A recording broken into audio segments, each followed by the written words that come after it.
Hi friends, ఈ కథ మీకోసంలో ఈరోజు మనం చూడబోయే నీతి కథ అత్యాస ఫలితం. హాయ్ చుట్కీ. హాయ్ చోటు, చెప్పు. ఏం లేదు చుట్కీ, మన ఈ కథ మీకోసం వాళ్ళు కథలు పెట్టడానికి ఎంత కష్టపడుతున్నారు. కథలు చెప్తున్నారు, ఎడిటింగ్ చేస్తున్నారు, మంచి మంచి కంటెంట్ ఇస్తున్నారు, ఇంకా మోటివేషనల్ కోట్స్ కూడా పెడుతున్నారు. అవును చోటు, మరి సబ్స్క్రైబర్స్ ఎందుకు చుట్కీ ఇంత తక్కువ ఉన్నారు వీళ్ళకి?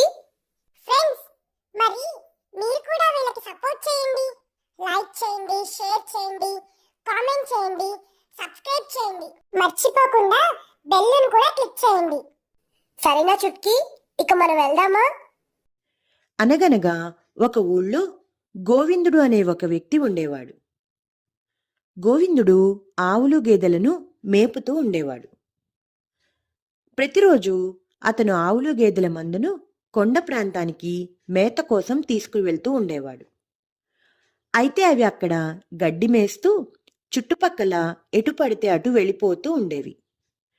అవి తప్పిపోతే మళ్ళీ దొరకవని గోవిందుడు వాటికి చిన్ని చిన్ని గంటలు కొని మెడకు కట్టాడు. వాటిని మేతకు వదిలేసి అతను కట్టెలు కొట్టుకుంటూ ఉండేవాడు.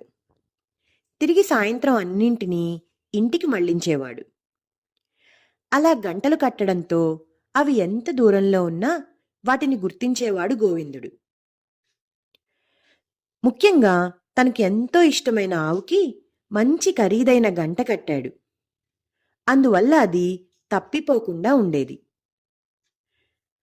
ఒకరోజు ఆ ఆవులు గేదెలు మేస్తున్న వైపు ఒక వ్యక్తి వెళుతూ ఆ ఖరీదైన గంట ఉన్న ఆవును చూశాడు. ఆ ఆవుని ఎలాగైనా దొంగిలించాలనుకున్నాడు వాడు.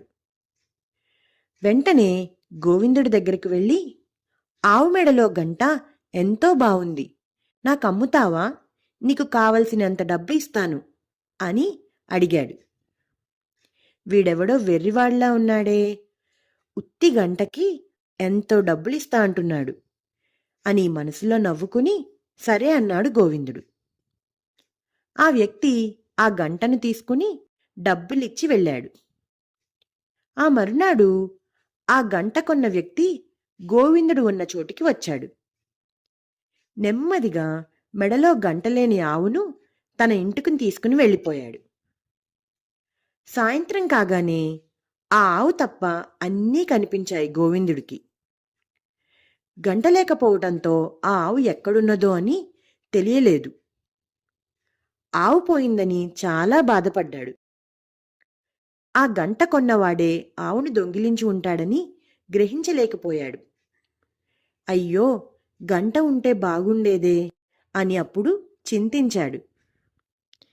ఇంతకీ ఈ కథలోని నీతి ఏంటంటే, అత్యాశకు పోతే మన దగ్గర ఉన్నది కూడా పోతుంది. అట్లాగే గోవిందుడు కూడా అత్యాశకు పోయి తనకెంతో ఇష్టమైన ఆవుని పోగొట్టుకున్నాడు. ఈ కథ మీకు నచ్చిందా పిల్లలు? నచ్చినట్టయితే లైక్ చేయండి, షేర్ చేయండి, కామెంట్ చేయండి, ఇంకా సబ్స్క్రైబ్ కూడా చేసుకోండి. గంట కొట్టని వాళ్ళు కూడా గంట కూడా